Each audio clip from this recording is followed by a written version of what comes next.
इस वीडियो में हम डिस्कस करने वाले हैं होलसेल प्राइस इंडेक्स या होलसेल प्राइस इंडेक्स इन्फ्लेशन और कंज्यूमर प्राइस इंडेक्स इन्फ्लेशन के बारे में डिस्कस करने जा रहे हैं। देखिए, अभी तक हमने जो चैप्टर पार्ट 1 था इन्फ्लेशन का वो पढ़ा, उसमें हमने बिल्कुल डिटेल से जो बेसिक कॉन्सेप्ट थे उनके बारे में जाना। ठीक है, आज हम ये पढ़ेंगे कि होलसेल प्राइस इंडेक्स क्या होता है और कंज्यूमर प्राइस इंडेक्स क्या होता है। ये दो इंडेक्स बहुत ज़्यादा इंपॉर्टेंट है और बार बार आप अखबार में भी देखने को मिलेगा आपको इन इंडेक्स के बारे में। तो इनको जानना ज़रूरी है ताकि आप चीज़ें समझ पाओ। ठीक है, और इनसे क्वेश्चन भी पूछे जाते हैं। तो पहले तो हम ये देख लेते हैं कि इनके बीच में डिफरेंस क्या है। देखिए, wholesale level and consumer level, ये दोनों को जानना पहले इम्पॉर्टेंट है। देखिए, क्या होता है होलसेल का मतलब, होलसेल लेवल पे जब हम इन्फ्लेशन को होलसेल लेवल पे क्या करते हैं, मेजर करते हैं। होलसेल का मतलब समझ रहे हैं आप, जब बल्क में, देखिए पहले तो चीज़ें क्या होंगी, प्रोड्यूस होंगी, फिर उसके बाद वो बल्क में किसी वेंडर के पास जाएंगे और बल्क में वो क्या करेंगे, दुकान वाले को बेचेंगे, रिटेलर को बेचेंगे। और ये रिटेलर किसको बेचेंगे, ये आम जनता को बेचेंगे। तो इस तरीके से प्रोडक्शन होके बल्क में चीज़ें जाती हैं, जो सप्लाई करते हैं फिर रिटेलर के पास जाती हैं। ये चीज़ें आपको पहले से आती भी होंगी, जिनको नहीं आती उनको समझाने के लिए मैंने यहाँ पे बता भी दिया है। ठीक है, अब यहाँ पे देखिए, ये wholesale price index wholesale level पे इन्फ्लेशन हम देख रहे हैं। कंज्यूमर प्राइस इंडेक्स हम रिटेल लेवल पे देख रहे हैं कि रिटेल लेवल पे किस तरीके से इन्फ्लेशन लग रहा है। ठीक है, क्या अंतर होता है अभी हम इसके बारे में जानेंगे। अब उसके बाद देखिए कि इसको कैलकुलेट कौन करता है, होलसेल प्राइस इंडेक्स को कैलकुलेट कौन करता है, ये भी इम्पॉर्टेंट है, ये भी क्वेश्चन पूछा जा सकता है। तो office of economic advisory, ministry of commerce and industry इसको कैलकुलेट करती है। वहीं अगर हम कंज्यूमर प्राइस इंडेक्स या इन्फ्लेशन की बात करें तो इसे NSO नेशनल स्टैटिस्टिक ऑफिस, जो कि MSOPI के अंदर आता है, ministry of statics and planning implementation के अंदर आता है। इस चीज़ को ध्यान रखिएगा। इसके अलावा अगर बात करें तो जो होलसेल प्राइस इंडेक्स है, इसका जो बेस ईयर है वो 2011-12 है। देखिए, सीधे यहाँ से क्वेश्चन पूछे जाते हैं बार बार कि WPI का जो बेस ईयर है वो क्या है, 2011-12। इस बेस ईयर का मतलब मैंने आपको पहले भी बताया था, बेस ईयर वो ईयर होता है जहाँ पे वॉलेटिलिटी बहुत कम रही है और जो प्राइस रहा होगा होलसेल लेवल पे, वहाँ पे बहुत ज़्यादा अंतर नहीं रहा होगा। ठीक है, और आज का जो होलसेल प्राइस इंडेक्स है हम 2011-12 के रिस्पेक्ट में देखेंगे कि कितना कम या ज़्यादा हुआ है। तो ये चीज़ हम देखते हैं। ठीक है, इसके अलावा हम CPI इन्फ्लेशन की बात करें तो इसका जो बेस ईयर है वो 2012 है। इस चीज़ को हमेशा याद रखिएगा, सीधे सीधे क्वेश्चन पूछा जा सकता है। अब ये देखिए, WPI इन्फ्लेशन 14 तारीख को एवरी मंथ रिलीज़ किया जाता है। वहीं अगर CPI इन्फ्लेशन की बात करें तो 12th ऑफ एवरी मंथ को रिलीज़ किया जाता है। अब यहाँ पे देखिए, जो इम्पोर्टेंट है, जो नंबर ऑफ आइटम, देखिए किस आधार पे हम WPI इन्फ्लेशन निकालेंगे। तो हमारे पास क्या होता है, एक बास्केट होता है, उस बास्केट के अंदर हमने 697 आइटम्स रख दिए। इन 697 आइटम में किस तरीके से चेंजेस हो रहे हैं प्राइस में, उसके हिसाब से हम WPI इन्फ्लेशन निकालते हैं। वो 697 आइटम क्या क्या है वो अभी हम देखेंगे। वहीं अगर हम CPI इन्फ्लेशन की बात करें तो उसमें एक बास्केट होगा, उस बास्केट के अंदर 299 प्रोडक्ट्स होंगे। उन प्रोडक्ट्स में किस तरीके से प्राइस में चेंज हो रहा है वो हम इन्फ्लेशन, उस हिसाब से हम CPI इन्फ्लेशन देखेंगे। इसके अलावा क्या होता है कि WPI में कुछ कैटेगरीज हैं, ठीक है, इन्फ्लेशन को निकालने के लिए, और उन कैटेगरीज को हमने डिवाइड किया है 3 तरीके से। एक प्राइमरी आर्टिकल, एक मैन्युफैक्चर्ड प्रोडक्ट और तीसरा है फ्यूल एंड पावर। अब हर किसी को कितना कितना परसेंटेज हमने दिया है। तो इसमें देखेंगे सबसे ज़्यादा जो परसेंटेज है वो मैन्युफैक्चरिंग प्रोडक्ट का है, जो कि 64.2% है। इस चीज़ को भी आप याद रख सकते हैं। इसके अलावा प्राइमरी आर्टिकल को हमने 22.6% का क्या दे रखा है, परसेंटेज दे रखा है। एंड फ्यूल एंड पावर को 13.2% का वेटेज हमने यहाँ पे दिया हुआ है। वहीं हम बात करें, अगर CPI इन्फ्लेशन की बात करें तो CPI इन्फ्लेशन में बहुत सारी चीज़ें रहती हैं, जिसमें से सबसे ज़्यादा परसेंटेज हमने दिया रहता है फूड एंड बेवरेजेस को। ठीक है, फूड एंड बेवरेजेस को 45.86। ठीक है, इसके अलावा देखेंगे आप, इसमें पेन, टैबको एंड इंटॉक्सिकेंट है, क्लोथिंग फुटवेयर है, हाउसिंग है, फ्यूल एंड लाइट है। ठीक है, इसके अलावा इलेक्ट्रिसिटी है, LPG है, केरोसिन है। एक चीज़ याद रखिएगा, इसके अंदर पेट्रोल एंड डीजल नहीं आता है, सिर्फ क्या आ रहा है, केरोसिन आ रहा है। इसके अलावा मिसलिनियस में एजुकेशन हो गया, हेल्थ हो गया, ट्रांसपोर्ट हो गया एंड कम्युनिकेशन हो गया, और उस हिसाब से इनको अलग अलग तरीके से यहाँ पे आप देखेंगे वेटेज दिया हुआ है परसेंटेज की टर्म में। तो आपको जो याद रखना है तो आप याद रख सकते हैं कि सबसे ज़्यादा जो परसेंटेज गिवन है वो फूड एंड बेवरेजेस को, जो कि 45.86 है। ठीक है, अब देखिए यहाँ पे जो सबसे इम्पोर्टेंट बात है ना, वो यहाँ पे लिखी हुई है कि weightage given to food article.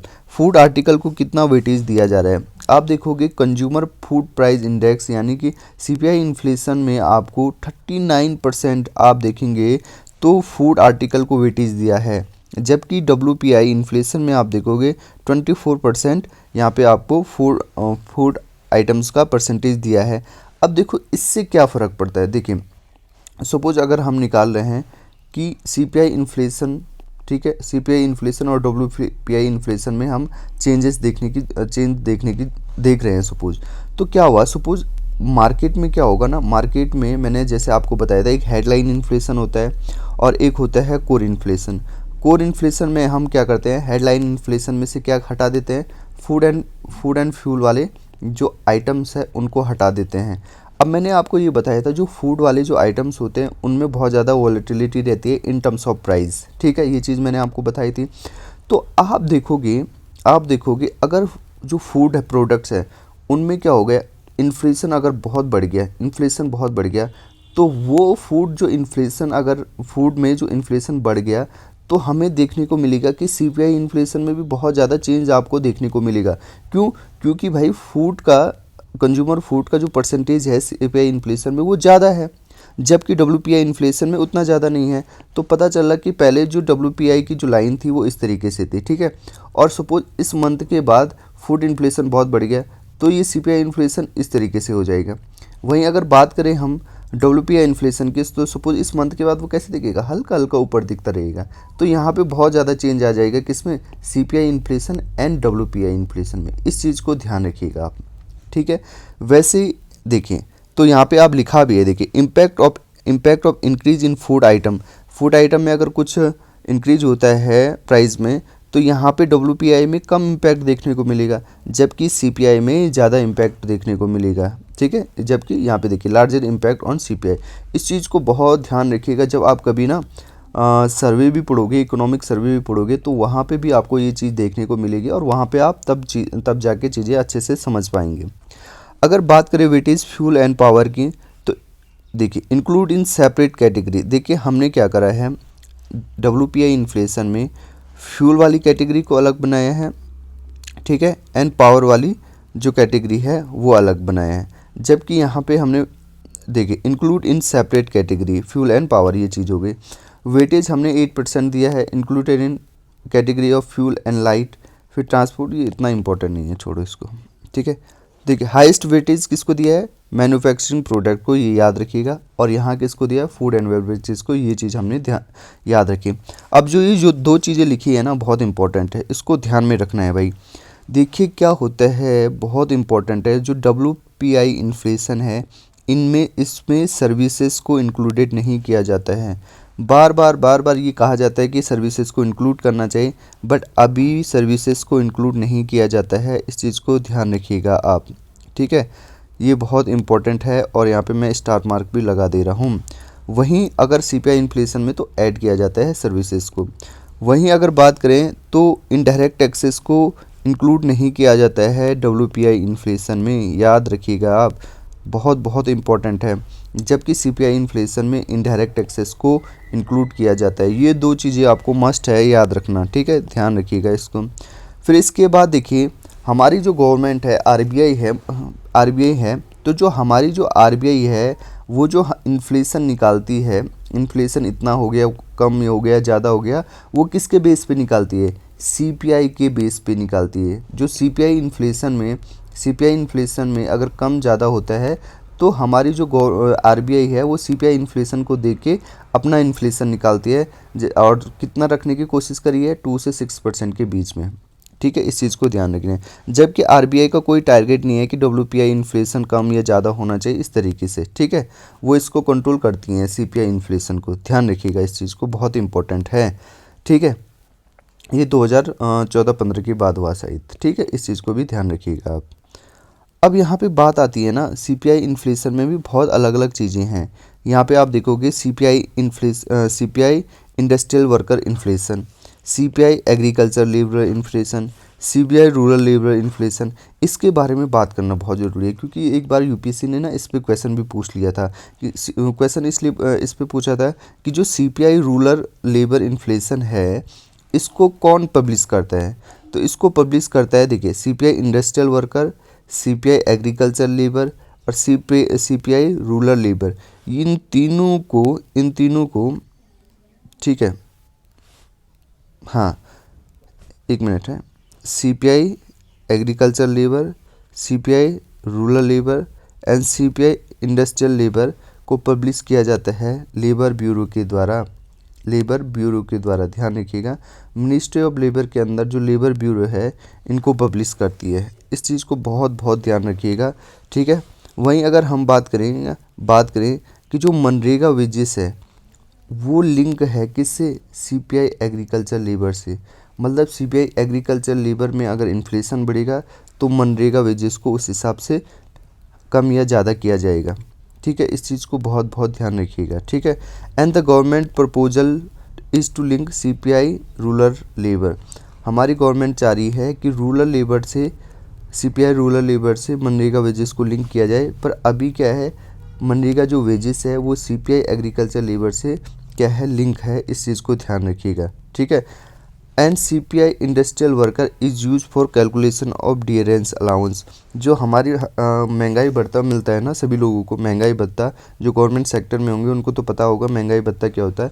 तो जो महंगाई भत्ता है, डियरेंस अलाउंस है, वो सीपीआई इंडस्ट्रियल वर्कर में अगर इन्फ्लेशन होता है तो उस हिसाब से क्या मिलता है, डियरेंस अलाउंस मिलता है। मतलब अगर इसमें इंक्रीज होगा, जितना इसमें इंक्रीज होगा उसके पर्सपेक्टिव में हमें डियरेंस अलाउंस दिया जाएगा। तो ये बहुत इंपॉर्टेंट है कि सीपीआई इंडस्ट्रियल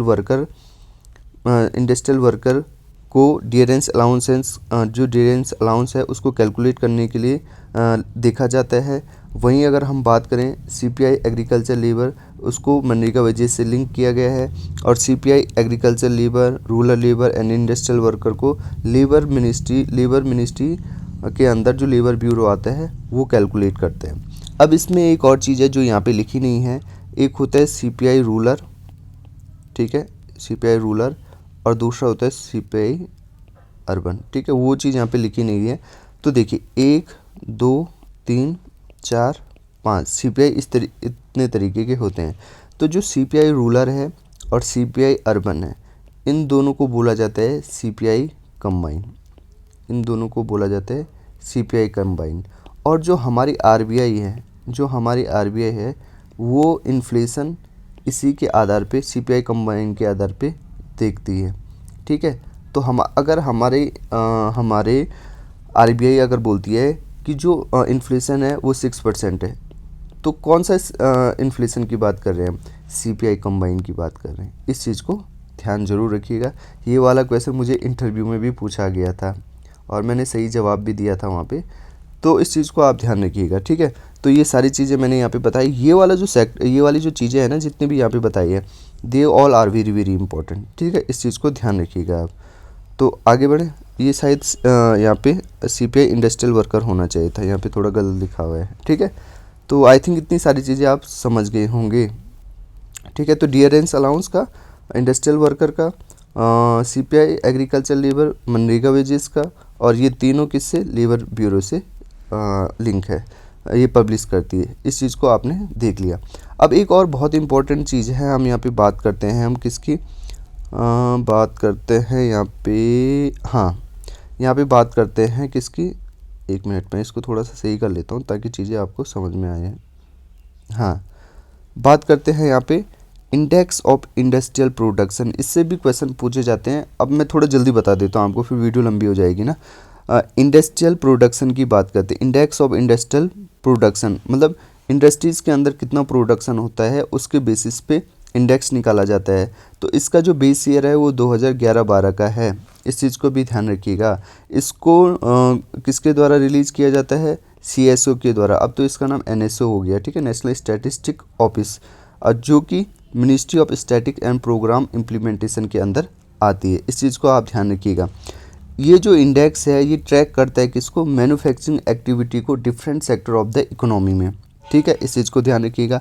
अब जैसे इसके अंदर हमने जैसे देखा था WPI और CPI के अंदर कौन कौन से कंपोनेंट थे, तो इसके अंदर भी 3 ब्रॉड कंपोनेंट हैं, ब्रॉड सेक्टर देखने को मिलेंगे हमें। पहला सेक्टर हमें मैन्युफैक्चरिंग का देखने को मिलेगा, दूसरा में प्राइम माइनिंग का देखने को मिलेगा, और तीसरा में इलेक्ट्रिसिटी का देखने को मिलेगा। जबकि WPI में हमारे पास क्या था, मैन्युफैक्चरिंग था, प्राइमरी आर्टिकल था एंड फूड एंड फ्यूल था, ठीक है। वहाँ पे सबसे ज़्यादा मैन्युफैक्चरिंग को था परसेंटेज, फिर प्राइमरी आर्टिकल को, फिर फूड एंड फ्यूल को। यहाँ पे आप देखेंगे मैन्युफैक्चरिंग को सबसे ज़्यादा वेटेज दी गई है, फिर माइनिंग को दी गई है, फिर इलेक्ट्रिसिटी को यहाँ पे दी गई है, ठीक है। ये सारी चीज़ें इंपॉर्टेंट नहीं है, जो जो इंपॉर्टेंट होगा वो मैं अपने आप आपको बताता जाऊँगा। अब देखेंगे ना, जो IPI का जो डेटा है, जो इंडेक्स ऑफ इंडस्ट्रियल प्रोडक्ट है, इसका जो डेटा है कौन यूज़ करता है, इसका आप डेटा है वो वेरियस गवर्नमेंट एजेंसी इस डेटा को यूज़ करती है। जैसे मिनिस्ट्री ऑफ फाइनेंस हो गया, रिजर्व बैंक ऑफ इंडिया हो गया, या प्राइवेट फर्म हो गया, इसको एनालिसिस किया जाता है। Data is also use to compile, जो ये जो डेटा है वो GVA को कंपाइल करने के लिए भी किया जाता है मैन्युफैक्चरिंग सेक्टर में। इस चीज़ को ध्यान रखिएगा। मतलब मैन्युफैक्चरिंग सेक्टर में डिफरेंट फेज ऑफ प्रोडक्शन जो हो रहा होगा उसमें कितनी वैल्यू ऐड हो रही है, जो मैंने GVA में आपको बताया था, उस चीज़ को भी कंपाइल करने के लिए यहाँ पे IIP का यूज किया जाता है in the GDP on quarterly basis. याद रखिएगा, यानी कि मैन्युफैक्चरिंग सेक्टर में कितने वैल्यू ऐड हो रही है, इस चीज़ को यूज किया जाता है GDP में निकालने के लिए ऑन अ क्वार्टरली बेसिस। ये चीज़ ध्यान रखिएगा, मैंने आपको नेशनल इनकम वाले चैप्टर में पहले ही बता दिया था, इसीलिए मैंने नेशनल इनकम वाला चैप्टर पहले बताया था आपको, ठीक है। इसका बेस ईयर कब कब चेंज हुआ याद रखने की ज़रूरत नहीं है, बस ये याद रखिएगा कि बेस ईयर 2011-12 का है आज की डेट में, ठीक है। अब यहाँ पे जो इम्पोर्टेंट चीज़ है उसकी बात करते हैं हम। जो इंडेक्स ऑफ इंडस्ट्रियल प्रोडक्ट है, इसमें क्या होता है ना, इंडेक्स ऑफ इंडस्ट्रियल प्रोडक्ट के अंदर ही हमें एक 8 कोर इंडस्ट्रीज़ देखने को मिलती हैं। 8 कोर इंडस्ट्रीज़ देखने को मिलती हैं जिसमें IIP के अंदर हमें 8 कोर इंडस्ट्री देखने को मिलती है, जिनका वेटेज IIP में लगभग 40 पॉइंट समथिंग परसेंटेज है, 40 पॉइंट समथिंग परसेंटेज है। इस चीज़ को ध्यान रखिएगा। IIP में 8 कोर इंडस्ट्रीज़ हैं, 8 कोर इंडस्ट्रीज़ है और उनका परसेंटेज कितना है, 40% के समथिंग है, ठीक है। इस चीज़ को ध्यान रखिएगा। अब वो जो 8 कोर इंडस्ट्रीज़ हैं वो कौन कौन सी इंडस्ट्रीज़ हैं, तो जो सबसे पहले है रिफाइनरी प्रोडक्ट्स, ठीक है। इसका जो देखिए मैं इसके अनुसार बता रहा हूँ, जिसका वेट सबसे ज़्यादा है उस 8 कोर इंडस्ट्रीज़ में भी। तो 8 कोर जो इंडस्ट्रीज़ हैं उसमें जो सबसे ज़्यादा वेटेज है वो रिफाइनरी प्रोडक्ट्स का है, यहाँ पे ध्यान रखिएगा, ठीक है। आपको ये सारे 8 की 8 इंडस्ट्री याद रखनी है, 8 कोर इंडस्ट्रीज याद रखनी है, क्योंकि कुछ भी पूछा जा सकता है इससे और बार बार पूछते जाने की संभावना भी रहती है। तो एक तो सबसे पहले हो गया रिफाइनरी प्रोडक्ट्स, उसके बाद हो गया इलेक्ट्रिसिटी सेकंड नंबर पे, थर्ड नंबर पे हो गया आपका स्टील हो गया, फोर्थ नंबर पे आपका कोल हो गया, फिफ्थ नंबर पे क्रूड ऑयल हो गया, सिक्स नंबर पे नेचुरल गैस हो गई, और 7 नंबर पे सीमेंट हो गया, और 8 नंबर पे आपका फर्टिलाइज़र हो गया। अब देखिए ना, पहले क्या था ना, सिर्फ 6 कोर इंडस्ट्री थी, पहले क्या थी, सिर्फ 6 कोर इंडस्ट्री थी। 2 कोर इंडस्ट्रीज़ को बाद में जोड़ा गया, ठीक है। 2 कोर इंडस्ट्रीज़ को क्या किया गया, बाद में जोड़ा गया। जैसे उसमें कौन सी थी, फर्टिलाइज़र एंड नेचुरल गैसेस को क्या किया गया, बाद में जोड़ा गया, ठीक है। फर्टिलाइज़र और नेचुरल गैस को बाद में जोड़ा गया। इतना याद नहीं भी रखोगे कोई बात नहीं, बट जो मैंने 8 कोर इंडस्ट्री बताई, फर्स्ट में कौन है, सेकंड में कौन है, वेटेज के हिसाब से उसको आपको याद करना है, वेरी वेरी इंपॉर्टेंट, ठीक है। अब एक चीज़ ध्यान रखिएगा, हमने क्या बोला था, जो इंडेक्स ऑफ इंडस्ट्रियल प्रोडक्ट है इसको रिलीज किया जाता है NSO के द्वारा, ठीक है, जो कि ministry of statistic and planning implementation के अंदर आती है। बट जो इंडेक्स ऑफ कोर इंडस्ट्रीज़ है इसको रिलीज़ किया जाता है किसके द्वारा, ऑफिस ऑफ इकोनॉमिक एडवाइजरी, जो कि department of industrial policy and promotion के अंदर आती है, जो कि ministry of commerce and industry का एक डिपार्टमेंट है। इस चीज़ को ध्यान रखिएगा आप, ठीक है। जो 8 कोर इंडस्ट्रीज़ है, जैसे मैंने आपको बताया था, वो लगभग आईआईपी में कितना शेयर करती हैं, 40.27%, ठीक है। 40 याद रखिएगा। अब यूकेपीएससी में तो क्या होता है ना, बिल्कुल एग्जैक्टली पूछ लिया जाता है, तो आप एग्जैक्टली ही याद कर लीजिए, 40.27%, ठीक है। इस चीज़ को ध्यान में रखिएगा। तो अब आप दो चीज़ समझ गए होंगे, एक industrial index of industrial product, ठीक है, निकाला जाता है, जिसमें हमने देखा था मैन्युफैक्चरिंग, माइनिंग एंड इलेक्ट्रिसिटी, ये 3 कंपोनेंट थे। इंडेक्स ऑफ इंडस्ट्रियल प्रोडक्ट के अंदर ही हमें 8 कोर इंडस्ट्रीज़ देखने को मिलती हैं, ठीक है। 8 कोर इंडस्ट्रीज़ देखने को मिलती है, जिनका वेटेज 40.27% किसके अंदर, आईआईपी के अंदर।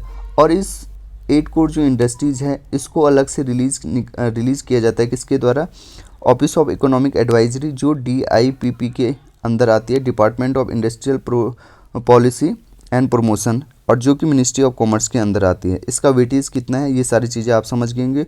और आईआईपी को किसके द्वारा रिलीज़ किया जाता है, NSO के द्वारा।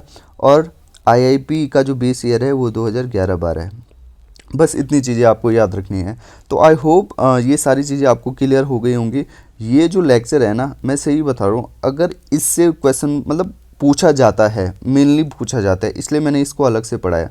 बहुत ज़्यादा संभावना है कि इससे क्वेश्चन पूछा जाए, ठीक है। तो जो मैंने जिन पे ज़्यादा फोकस करके पढ़ाया है ना, उन चीज़ों को आप ज़रूर याद रखिएगा। हो सकता है इन्हीं से ही क्वेश्चन पूछा जाए। पहले तो ना बेस ईयर से ही क्वेश्चन पूछ लिया जाता है, ठीक है। अगर उनको थोड़ा डीप में जाना होगा तो 2-3 चीज़ें और पूछ लेंगे कि WPI में क्या सर्विसेज को इंक्लूड किया जाता है, नहीं किया जाता है। ये छोटी छोटी चीज़ें हैं, आपको याद करनी चाहिए, ठीक है। तो आई थिंक इतना हो गया है।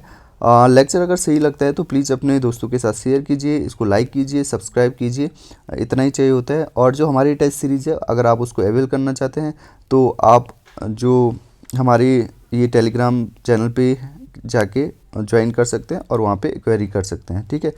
तो इतना हो गया, ठीक है, अभी इतना ही रखते हैं।